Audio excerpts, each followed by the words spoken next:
దేవుని ప్రియమైన బిడ్డలారా, ప్రభువైన యేసుక్రీస్తు వారి నామంలో మీ అందరికీ నా హృదయపూర్వకమైన వందనాలు చెల్లిస్తున్నాను. ఈ వాక్యాన్ని ఈ విధంగా ప్రకటించడానికి దేవుడు చూపిస్తున్న మహాకృపను బట్టి, మీ అందరి ప్రేమ, మీ అందరి సహకారాన్ని బట్టి దేవునికి ఎన్నో లెక్కలేనని నా స్తుతులు చెల్లిస్తున్నాను. ఈరోజు దేవుని యొక్క వాక్యాంశము శ్రమలు వచ్చినప్పుడు మనం ఏం చేయాలి అనే అంశం మీద దేవుని వాక్యం మనం ధ్యానం చేయబోతున్నాం. దేవుని వాక్యం ధ్యానించే ముందుగా చిన్న ప్రార్థన కూడా చేసుకొని పరిశుద్ధాత్మ దేవుని సహాయాన్ని మనం తీసుకుందాం.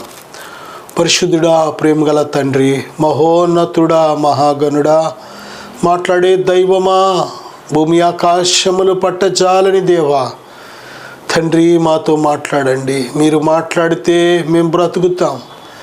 మీ మాటలు నాయన మా బాధలలో మాకు నెమ్మదిస్తున్నాయి తండ్రి, ఆదరణ ఇస్తున్నాయి. మీ మాటలే మమ్మలను బలపరుస్తున్నాయి. ప్రభువా, మీ మాటల ద్వారా మమ్మల్ని బలపరచండి. మీ మాటలో ఉన్న శక్తిని, సహాయాన్ని దయచేయమని యేసుక్రీస్తు వారి నామములో అడుగుచున్నాను తండ్రి, ఆమేన్. దేని బిళ్ళరా, ఈరోజు దేవుని యొక్క వాక్యాంశము శ్రమలు వచ్చినప్పుడు. గడిచిన భాగాల్లో దేవుని పిల్లలమైన మనకు దేవుడు మన జీవితాల్లో శ్రమలు ఎందుకు అనుమతిస్తున్నాడో అనేక విషయాలు మనం చూసాం. మనకు ఎదురయ్యే ప్రతి శ్రమ మనకు మహిమకరములై ఉన్నవని బైబిల్ చెబుతుంది. ఎఫెసీ 3:13. అలాగే శ్రమ నొంది ఉండుట మంచిది అని కూడా చెబుతుంది. అలాగే శ్రమలు మనకు మేలు చేస్తాయి. క్రీస్తు మహిమ బయలుపరచబడినప్పుడు మహా ఆనందమును, సంతోషమును ఇస్తున్నాయి. శ్రమల ద్వారా మనం జీవ కిరీటాన్ని ఖచ్చితంగా మనం పొందుకోగలుగుతున్నాం. అలాగే దేని బిడ్డరా, ఈ శ్రమలు వచ్చినప్పుడు ఏం చేయాలి మనం? ఇది చాలా ప్రాముఖ్యమైన విషయం. శ్రమ వచ్చినప్పుడు చాలామంది రియాక్షన్, వారి స్పందన, వారి నుండి ఎదురయ్యే ఆ రెస్పాన్స్ అనేది చాలా రకరకాలుగా ఉంటుంది. శ్రమ వచ్చినప్పుడు ఒక వ్యక్తి తన రెస్పాన్స్ని బట్టే దేవుని మీద తన హృదయం ఎలాగుంది, దేవుని పట్ల తన విశ్వాసం ఎలాగుంది, తన విధేయత జీవితం ఎలాగుంది, తన భక్తి జీవితం ఎలాగుంది, దేవునిని ప్రేమించే ఆ ప్రేమ ఎలాగుంది, అన్నీ కూడా బయలుపడుతూ ఉంటాయి. శ్రమ వచ్చినప్పుడు ఏం చేయాలి? కీర్తన గ్రంథం 66వ అధ్యాయం 14వ వచనం కానీ మనం చూసినట్లయితే, అలాగే సమూయేలు 2వ గ్రంథం 22వ అధ్యాయం 7వ వచనంలో కూడా శ్రమ వచ్చినప్పుడు భక్తులు ఏం చేశారంటే దేవునికి మొర్ర పెట్టారు, ప్రార్థన చేశారు. శ్రమ దినమున నీవు కృంగిపోతే చేతగాని వ్యక్తి అవుతావు. కానీ శ్రమ వచ్చినప్పుడు చేయవలసిన పని ఏంటంటే మొర్ర పెట్టాలి, దేవునికి ప్రార్థన చేయాలి. నిజమే దేని బిడ్డలు, చాలామందికి అసలు ప్రార్థించే అలవాటు ఉండదు. దేవునికి మొర్ర పెట్టే అసలు అటువంటి ఆలోచన కూడా కలగదు. శ్రమ వచ్చినప్పుడు దేవునిని తిట్టుకోవడం, దేవుని మీద విరోధం తెచ్చుకోవడం, దేవుని తృణీకరించడం, దేవుని మీద తిరుగుబాటు చేయడం, దేవుని దూషించడం, ఇవి సాతాను సంబంధి చేసే పనులు, అవిశ్వాసులు చేసే పనులు, భక్తిహీనులు చేసే పనులు, దేవునిని ఎరుగని వారు చేసే పనులు.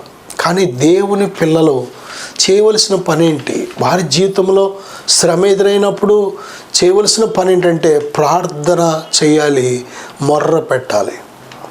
పేతురు నీటిలో మునిగిపోతున్నప్పుడు పేతురు యేసయ్య మాటను బట్టే నీటి మీద నడవడానికి వచ్చాడు. యేసయ్య ఆజ్ఞ ఇచ్చిన తర్వాతే రా అనగానే అప్పుడే ఆ బోటు విడిచిపెట్టి నీటి మీద నడవడానికే జీవితాన్ని ప్రారంభించాడు. ప్రభువు కోసం విశ్వాసంతో, ప్రభువునందలి విశ్వాసంతో ప్రభు ఇచ్చిన ఆజ్ఞను బట్టి నీటి మీద నడవగలిగాడు.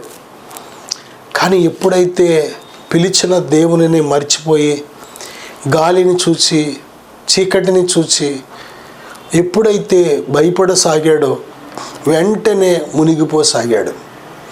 దేని బిడ్డరా, నువ్వు ప్రభుని యేసుక్రీస్తు వారిని తేరి చూడాలి. ప్రభుని యేసుక్రీస్తు వారిని మాత్రమే చూడాలి.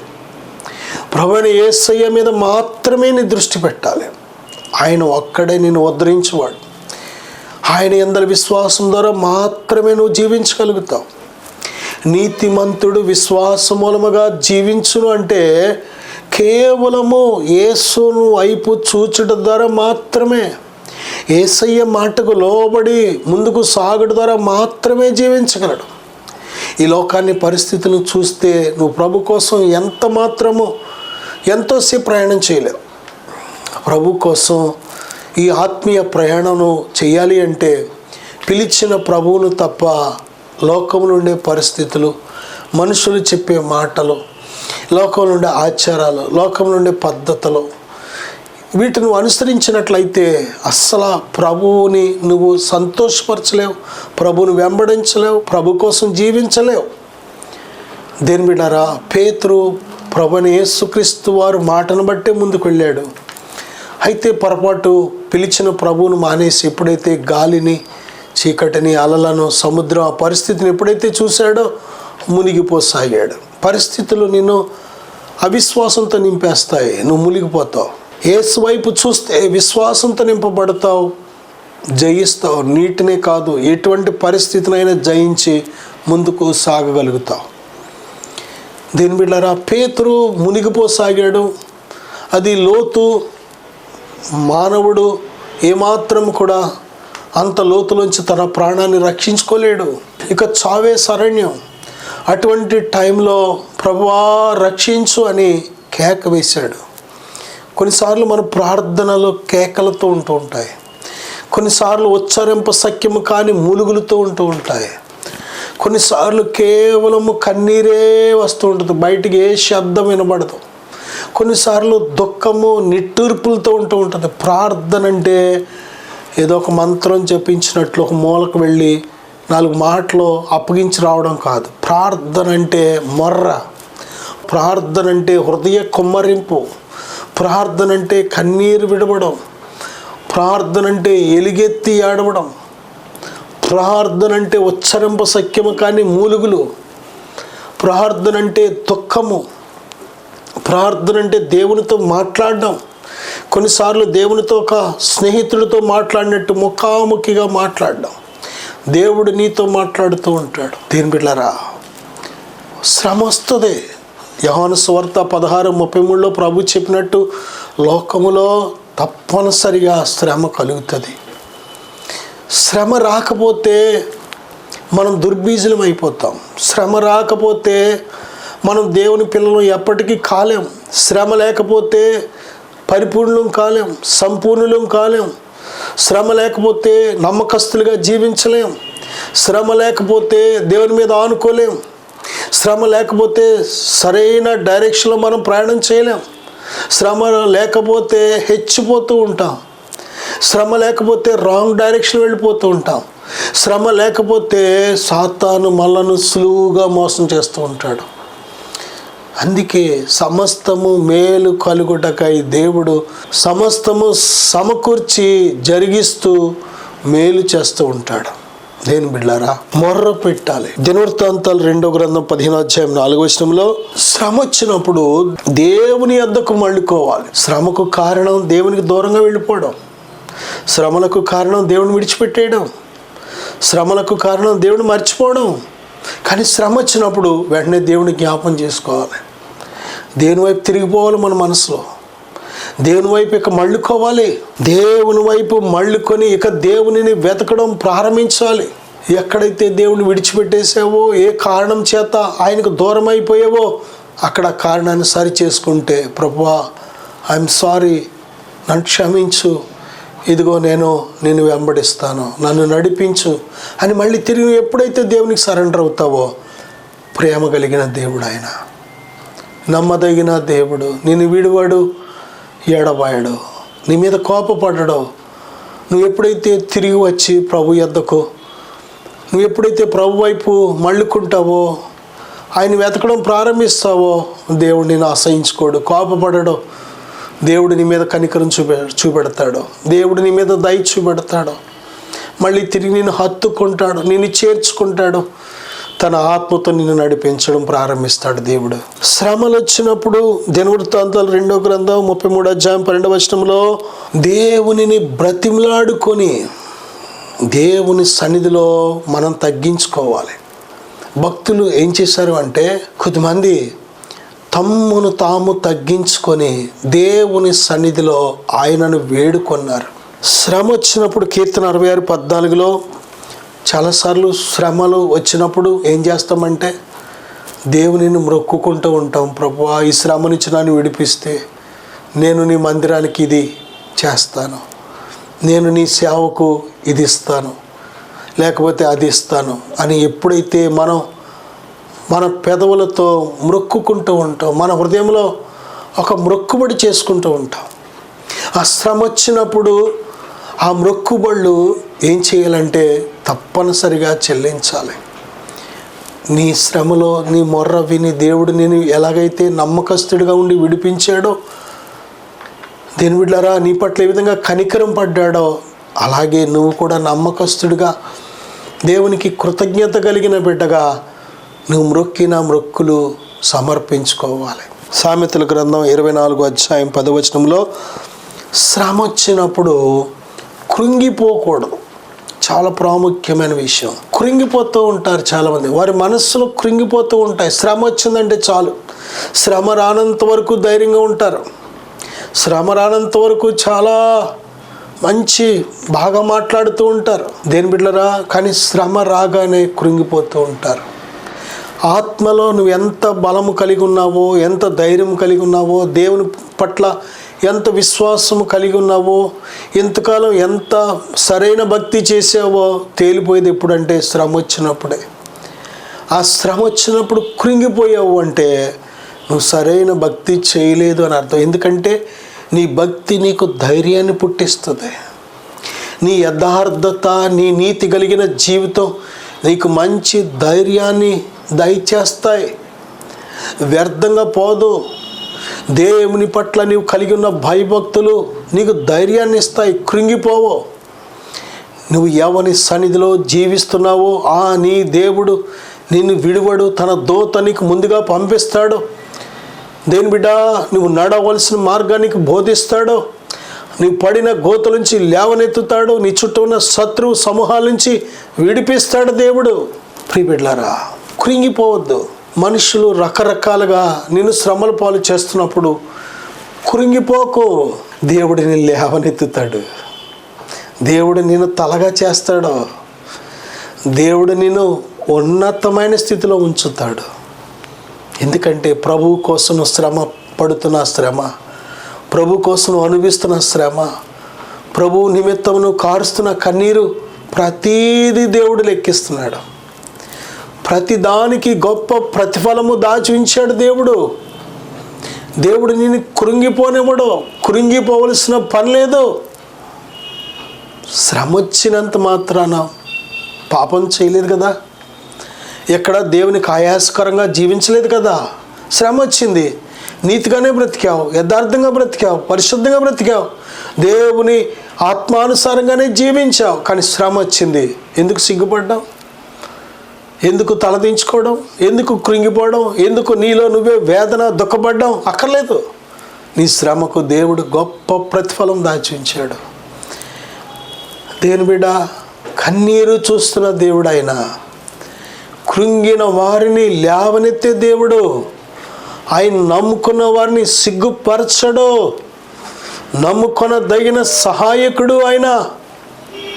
నీ విశ్వాసానికి తగిన గొప్ప ప్రతిఫలం ఇచ్చే దేవుడు ఆయన. నామము నిమిత్తము నువ్వు ఏది ఎదుర్కొంటున్నావో, ఏ సవాళ్ళని ఎదుర్కొంటున్నావో, ఏ ఛాలెంజెస్ను నువ్వు ఎదుర్కొంటున్నావో సమస్తము చూస్తున్న దేవుడు.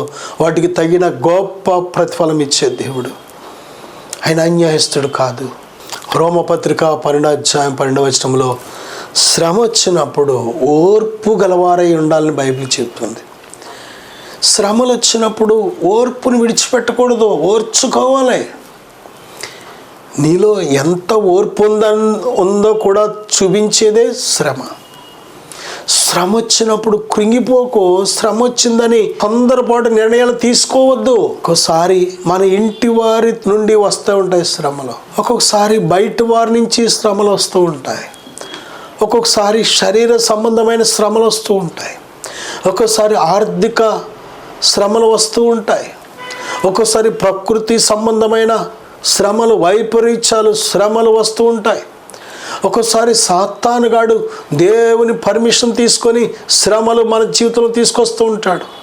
అన్ని మేలు కోసమే. నీ ద్వారా దేవుని నామం హెచ్చించబడడం కోసం, నీ ద్వారా దేవుడు ఘనపరచబడడం కోసం, నీవున్న స్థితి నుంచి మరొక మెట్టును పైకి ఎక్కడం కోసం, నీ ముందున్న శక్తివంతమైన ప్రయాణంలో నీ శక్తికి మించిన ప్రయాణం నీ ముందు ఉంది కనుక ఆ ప్రయాణానికి కావలసిన శక్తిని నీ లోపల ఉత్పత్తి చేయడం కోసమే దేవుడు ఆ శ్రమను అనుమతిస్తూ ఉంటాడు. శ్రమలు మనలను బలవంతులుగా చేస్తూ ఉంటాయి. మన ముందున్న ప్రయాణానికి మనలను సన్నద్ధులుగా చేస్తూ ఉంటాయి. దేని బిడ్డ? కాబట్టి శ్రమలు వచ్చినప్పుడు కృంగిపోకు. శ్రమలు వచ్చినప్పుడు తొందరపాటు నిర్ణయాలు తీసుకోవద్దు. ఓర్పు కలిగి ఉండు. కొరింథీయులకు రాసిన 2వ పత్రిక 8వ అధ్యాయం 2వ వచనం, పేతురు మొదటి పత్రిక 4వ అధ్యాయం 13వ వచనం చూసినట్లయితే శ్రమలు వచ్చినప్పుడు అంట అత్యధికముగా సంతోషించే వారిగా ఉండాలంట మనం. ఇది ఎంత గొప్ప! ఈ మాట చాలామందికి చాలా కష్టం. శ్రమలు వచ్చినప్పుడు మనం సంతోషించే వారిగా ఉండాలి. దేవుడు ఆయన చిత్తానుసారంగా మనకు ఏది మన జీవితంలో అనుమతించినా సంతోషంగా మనం అంగీకరించే వారిగా ఉండాలి. అపొస్తలులు ఖైదులో ఉన్నప్పుడు వారు పాటలు పాడి సంతోషిస్తున్నారు, దేవునిని మహిమపరుస్తున్నారు, కృంగిపోలేదు, వారు ఎక్కడ ఆధారపడలేదు. ఎందుకంటే ఈ భూమి మీద మనం ఉన్నంతకాలం దేవుడు మనతో ఉన్నాడు. మనం ఎక్కడున్నా దేవుడు మనతో ఉన్నాడు. ఇమ్మానుయేల్ అనే దేవుడు మనలో ఎల్లప్పుడూ ఉన్నాడు కనుక, మనలను అనాథులుగా ఒంటరిగా విడిచిపెట్టలేదు కనుక, దేని బిడ్డలారా, దేవుడు మనతో ఉన్నాడు అనే విషయాన్ని గుర్తెరగాలి. దెస్సలోనికీయులకు రాసిన మొదటి పత్రిక 3వ అధ్యాయం 4వ వచనం చూస్తే ఆ పక్షమున శ్రమలు అనుభవించడం కూడా దేవుడు మనకు అనుగ్రహిస్తున్నాడు. దేవుడు మనకు కొన్ని బాధ్యతలు అప్పగిస్తున్నాడు. ఆ బాధ్యతల్లో చాలా బాధ్యతలు, ఆ బాధ్యతలో ఒక బాధ్యత ఏమిటంటే శ్రమ పడడం కూడా ఒక బాధ్యత. దేని బిడ్డలారా, దేవుడు అనేక బాధ్యతలు మనకిచ్చాడు. తల్లిదండ్రుల పట్ల ఎలా ఉండాలి, భర్త పట్ల భార్య ఎలా ఉండాలి, భార్య పట్ల భర్త ఎలా ఉండాలి, పిల్లల పట్ల తల్లిదండ్రి ఎలా ఉండాలి, తల్లిదండ్రి పట్ల పిల్లలు ఎలా ఉండాలి, పెద్దల పట్ల చిన్నలు ఎలా ఉండాలి, దైవజనుల పట్ల సంఘం ఎలా ఉండాలి. చాలా బాధ్యతలు. ఈ భూమి మీద రక్త సముద్రులతో మనం ఎలా ఉండాలి, ఇరుగు పొరుగుతో ఎలాగ ఉండాలి, శత్రువుతో ఎలాగ ఉండాలి. మనం అన్ని విషయాలు దేవుడు చెబుతూ చాలా బాధ్యతలు దేవుడు మనకిచ్చాడు. దేవుడిచ్చిన బాధ్యతలో తప్పనిసరిగా తండ్రి తన పిల్లలకు బాధ్యతలు ఇస్తూ ఉంటాడు. ఆ బాధ్యతలో ఏ బిడ్డలైతే నమ్మకంగా గైకొంటారో వారు ధన్యులు. దేని బిడ్డలారా, శ్రమ దేవుడు ఒక బాధ్యతగా మనకు అప్పగిస్తున్నాడు. కొన్నిసార్లు ఆయన నిమిత్తము, ఆయన నామం నిమిత్తము కొన్ని శ్రమలు దేవుడే మనకు ఒక బాధ్యత అప్పగిస్తున్నాడు. శ్రమే బాధ్యత. ప్రభు కోసం శ్రమ పడడం ఎంత గొప్పది. మనం మన ఇంటి వారి కోసం ఎంతో శ్రమలు పడుతూ ఉంటాం. మనం చేసిన పొరపాట్లు, తప్పులు, మన అవిధేయతను బట్టి ఎన్నో శ్రమలు తెచ్చుకుంటూ ఉంటాం. మనుషులను గుడ్డిగా నమ్మి శ్రమలు తెచ్చుకుంటూ ఉంటాం. సాతానుతో స్నేహం చేసి సాతాను నమ్మి మోసపోయి శ్రమలు తెచ్చుకుంటూ ఉంటాం. మనల్ని ప్రేమించిన మన పరలోకపు తండ్రి మన కోసం ఆయన ఎన్ని శ్రమలు పడ్డాడు. అలాంటప్పుడు ఆయన ఏదైనా ఒక బాధ్యత మనకు అప్పగించకూడదా? దేవుని కోసం ఒక శ్రమను మనకు అనుమతిస్తే ఎందుకు ఆ శ్రమ అనే బాధ్యతను మనం తీసుకోకూడదు? దేని బిడ్డలారా, శ్రమ వచ్చిందని చల్లారిపోకు. శ్రమ వచ్చిందని చల్లారిపోకు. శ్రమ వచ్చిందని దేవునికి దూరంగా వెళ్ళిపోవద్దు. శ్రమ వచ్చినంత మాత్రాన దేవుడు నిన్ను విడిచిపెట్టలేదు.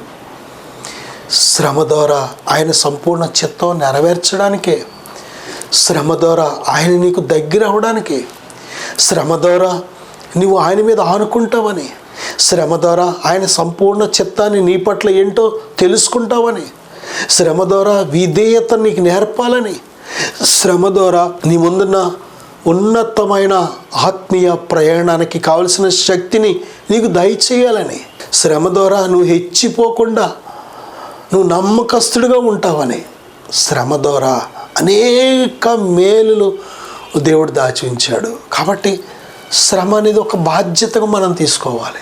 ఫిలిప్పీయులకు రాసిన పత్రిక 3:12 అపొస్తలుడైన పౌలు ఏమంటాడంటే, సమస్తమును నష్టపరుచుకొని వాటిని పెంటతో సమానముగా ఎంచుతున్నాను. ఎంత గొప్ప ఆత్మ సంబంధమైన మనసిది. ప్రభు కోసం ఏవేవి లాభకరములైనవో, ఏవేవి తనకు అవసరమో, తనకి ఇష్టమో, తను ప్రేమించాడో అన్నిటినీ నష్టపరుచుకొని వాటిని పెంటతో సమానంగా ఎంచుతున్నాడు. ఈ లోకం వేటి కోసం పరిగెడుతుందో, ప్రభువును సైతం విడిచిపెట్టేసి ఈ లోకం వేటి కోసం ఆరాటపడుతుందో, పోరాడుతుందో, ఈ లోకం వేటి కోసం పరుగులు పెడుతుందో, వాటన్నిటినీ కూడా తన ముందు ఎన్ని అవకాశాలు ఉన్నా సరే అన్నిటినీ నష్టపరుచుకొని పెంటతో సమానంగా ఎంచుతున్నాడు. దీని బిళ్ళారా, దేవుని పిల్లలమైన మనము ఆత్మీయులం. పరిశుద్ధాత్మ కలిగిన ప్రతి ఒక్కడు ఆత్మ సంబంధి. మనం మెలకుగా ఉండాలి. ఈ లోకంలో ఉన్నాం కానీ లోకస్తులం కాదు. ఈ లోకంలో ఉండే నేత్రాశలు, శరీరాశలు, జీవపడంబము, ఈ లోకంలో ఉండే దురాశలు, ఈ లోకంలో ఉండే అనేక సాతాను మోసపూరితమైన అనేక ఆకర్షణలు, అవన్నీ కూడా పెంటతో సమానముగా ఎంచుకునే అటువంటి ఆత్మ సంబంధమైన మనస్సు మనకు కావాలి. దేవుని యందు ధైర్యం తెచ్చుకోవాలి. దేవునిని బట్టి ధైర్యం తెచ్చుకోవాలి. దేవునిని బట్టి ధైర్యం కలిగి ఉండాలి. నా సహోదరుడా, నా సహోదరి, దశలోనికి రాసిన మొదటి పత్రిక 3:2 శ్రమలు వచ్చినప్పుడు కదిలించబడకూడదు. చాలా మంది కదిలించబడుతూ ఉంటారు. చాలా మంది ఒక రాయి చూడండి, మనము గుణపాలతోనో కర్రలతోనో కొన్ని రాళ్ళు జరిపివేయగలం. కొన్ని రాళ్ళు జరపడానికి చాలా సులువుగా జరిగిపోతూ ఉంటాయి కొన్ని పనిముట్లు వాడితే. కానీ కొన్ని రాళ్ళు ఎటువంటి పనిముట్టు వాడినా కానీ జరపలేం. ప్రభువులో మన విశ్వాసం ఎలా ఉండాలంటే స్థిరులుగా ఉండాలి. మన విశ్వాసం స్థిరముగా ఉండాలి. మన భక్తి స్థిరముగా ఉండాలి. మన విధేయత, మన పరిశుద్ధత, మన నీతి, మన యొక్క ప్రార్థన జీవితం అన్నీ కూడా స్థిరముగా ఉండాలి. కదిలిపోకూడదు, అవి కదిలించబడకూడదు. శ్రమ వచ్చినంత మాత్రాన చాలామంది ప్రార్థనా జీవితం కదిలిపోతుంది, పరిశుద్ధ జీవితం కదిలిపోతుంది. ఇంకెందుకు పరిశుద్ధత? మనం ఇష్టానుసారంగా బురదలో దొలుదాం. ఇన్ని శ్రమలు వస్తుంటే దేవుడు నన్ను ఇడిపించట్లేదు, ఇంకెందుకు నేను ఆయన నమ్ముకోవడం, భక్తి చేయడం, ప్రార్థనకి వెళ్ళడం, పాటలు పాడడం, స్తుతించడం, సాక్ష్యం చెప్పడం, ఇవన్నీ అవసరమా? దేవుడు నాకు ఈ శ్రమ నుంచి నన్ను విడిపించలేదు అని ఒత్తినే కదిలిపోతూ ఉంటారు. కదిలించబడకూడదు, స్థిరంగా ఉండాలి మనం ప్రభువులో. తిమోతి 2వ పత్రిక 1:12 నేను నమ్మిన వానిని ఎరుగుదును గనుక సిగ్గుపడను. అపొస్తలుడైన పౌలు అంటాడు కదా, తిమోతి 2వ పత్రిక 1:12 నేను నమ్మిన వానిని ఎరుగుదును గనుక సిగ్గుపడను. మనం నమ్మిన దేవునిని మనం నిజంగా ఎరిగి ఉన్నామా? చాలామంది వారికి తెలియని వాటికి ఆరాధన ప్రార్థన చేస్తున్నారంట. తెలియని వాటిని వారికి తెలియని వాటికి వారు ఏం చేస్తున్నారంటే మాట్లాడుతున్నారు, నమస్కరిస్తున్నారు, ఎన్నో రకాలుగా చేస్తున్నారు. దేవుడు నీకు తెలియాలి. ప్రభువైన యేసుక్రీస్తు వారు, ఆయనకు నువ్వు తెలుసు, కానీ నీకు ఆయన తెలుసా? నీకు ఆయన తెలుసా? ఎంతవరకు తెలుసు? ప్రభువైన యేసుక్రీస్తు వారు తెలియనంత వరకు సౌలు చాలా ఘోరమైన పాపులలో ప్రధాన పాపిగా దేవునికి విరోధమైన కార్యాలు చేస్తున్నాడు. దేవుని నమ్మిన బిడ్డలను చంపిస్తూ ఖైదులో వేయిస్తూ చాలా హింసిస్తూ సంఘాన్ని చాలా ఇబ్బందులు పెడుతున్నాడు సౌలు. కానీ ఎప్పుడైతే యేసయ్యను ముఖాముఖిగా ఎరిగి ఉన్నాడో, దమస్కు మార్గంలో ఎప్పుడైతే ప్రభుని యేసుక్రీస్తు వారి చేత దర్శించబడ్డాడో, ప్రభు యొక్క స్వరం విన్నాడు, ప్రభువును చూచాడు, ప్రభుతో మాట్లాడాడు, ప్రభు ఆయనతో మాట్లాడాడు. ఇది ఎప్పుడైతే జరిగిందో తన జీవితం మారిపోయింది, తన విశ్వాస స్థాయి మారిపోయింది, తన భక్తి స్థాయి మారిపోయింది, తన యొక్క సేవా జీవితం మారిపోయింది, తన పిలుపు మారిపోయింది. సంఘానికి హింసకుడిగా, దూషకుడిగా ఉన్న వ్యక్తి సంఘానికి ఆశీర్వాదకరంగా, సంఘానికి దీవెనకరంగా, సంఘానికి ఆదరణకరంగా మారిపోయాడు. నా సహోదరుడా, యేసును నువ్వు వ్యక్తిగతంగా ఎరిగి ఉండాలి. వాక్యాన్ని నువ్వు ధ్యానిస్తున్నప్పుడు, మనస్ఫూర్తిగా దేవుని మాటలు నువ్వు వింటున్నప్పుడు, ధ్యానిస్తున్నప్పుడు ప్రభువుని ముఖాముఖిగా నువ్వు తెలుసుకోగలుగుతున్నావు. దేవుని వాక్యం మనను దేవునిని బయలుపరుస్తుంది. దేవుడు వాక్యమై ఉన్నాడు, వాక్యము దేవుడై ఉన్నాడు. ఈ అంచె దినముల యందు ప్రభువైన యేసుక్రీస్తు వారు మనతో మాట్లాడుతున్నారు. కనుక శ్రమలు వచ్చినప్పుడు నేను నమ్మిన నా యేసయ్యను నేను ఎరుగుదును కనుక నేను సిగ్గుపడను అని చెప్పే విధంగా మనం ఉండాలి. దేని బిడ్డలారా, ఎంతమంది మనం ఆ విధంగా ఉంటున్నాం? ప్రభువైన యేసుక్రీస్తు వారిని నేను ఎరుగుదును అని ఎంతమంది చెప్పగలుగుతున్నాం? తిమోతి 2వ పత్రిక 2వ అధ్యాయం 3వ వచనంలో మంచి సైనికుని వలె శ్రమను అనుభవించాలంట. మంచి సైనికుడు, సైనికుల్లో మంచి సైనికులు ఉంటారు, చెడ్డ సైనికులు ఉంటారు. దేని బిడ్డలారా, దేశం కోసం ప్రాణాలు అర్పించే వాళ్ళు ఉంటారు. కొన్నిసార్లు కేవలం దేశం మీద ప్రేమ లేకపోయినా ఏదో ఒక బ్రతుకు తెరువు కింద ఒక ఉద్యోగం నాకు ఉంది అనుకునే వాళ్ళు ఉంటారు. ఇక ఈ ఉద్యోగం తప్పితే నాకు వేరొక ఆప్షన్ లేదు కాబట్టి నేను చెయ్యాలి, కష్టమైనా చేయాలి, ఏం చేస్తాం అనే ఉద్దేశంతో ఉన్న వాళ్ళు ఉంటారు. దేని బిడ్డలారా, కొంతమంది సైనిక దేశాన్ని కాపాడే వారిగా అంటూ దేశానికి విరోధమైన కార్యాలు కూడా చేసేవాళ్ళు ఉంటూ ఉంటారు. ఇక్కడ మన ఆత్మీయ అర్థం ఏమిటంటే, దేవుని పిల్లలందరూ కూడా సైనికులు.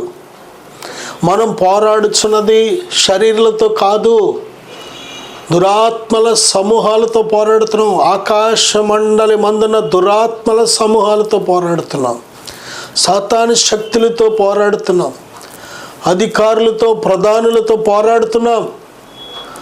మనుషులతో కాదు మన పోరాటం. ఈరోజు మనకు నిత్యము మనతో పోరాడుతున్నది ఎవరంటే శత్రువు అయిన సాతాను. పాపం చేయమని ప్రేరేపిస్తూ ఉంటాడు, లోకంలో పడిపోమని ప్రేరేపిస్తూ ఉంటాడు, దేవునికి విరోధంగా ఈ పని చేయి, ఆ పని చేయి, పర్లేదు అని ప్రేరేపిస్తూ ఉంటాడు వాడు. నీ దేహాన్ని పాడు చేయి, నీ దేహంతో ఫుల్ ఎంజాయ్ చెయ్యి, ఈ శరీర కార్యాలు అయి చెయ్యి, ఈ చెయ్యి అని ప్రేరేపిస్తూ ఉంటాడు. ఈరోజు మనం పోరాడుచున్నది మన శత్రువైన సాతాను అనే విషయాన్ని మనం గ్రహించలేకపోతున్నాం. దేని బిడ్డలారా, కాబట్టి ఈ పోరాటంలో మనం ఎలా ఉండాలంటే మంచి సైనికుని వలె పోరాడాలి. తిట్టుకొని, సణుక్కొని, అనుమానంతో, అవిశ్వాసంతో, భక్తిహీనతతో అలా పోరాడలేం. అది సరైన పోరాటం కాదు. ప్రభు కోసం మంచి సైనికుడు నేను నా పరుగు కడముట్టించాలి, నాకు అప్పగించిన ఈ పనిలో నేను నమ్మకంగా ఉండాలి, నేను ప్రభు నామానికి మహిమకరంగా కడ వరకు నమ్మకస్తుడిగా ఉండాలి, నమ్మకస్తురాలుగా ఉండాలి. దేవుడు నాకు అప్పగించిన ఈ జీవితాన్ని మళ్ళీ తిరిగి నేను దేవుని చేతికి అప్పగించే వరకు కూడా నేను నమ్మకంగా ఉండాలనే మంచి సైనికుని వలె మనం శ్రమ పడాలి. నేను మీకోసం చిన్న ప్రార్థన చేయాలని ఆశపడుతున్నాను. ప్రభువా, ఇప్పుడే ఈ ప్రార్థన ఎక్కివిస్తున్న ప్రతి బిడ్డను బలపరచండి, మీ శక్తితో నింపండి. నాయనా, మంచి సైనికుని వలె మంచి పోరాటం పోరాడి మీరిచ్చే జీవ కిరీటాన్ని పొందుకొనుటకు సహాయం దయచేయండి.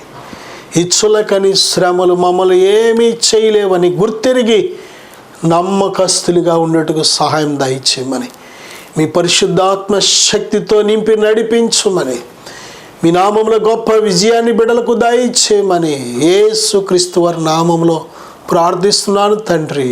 ఆమేన్. God bless you.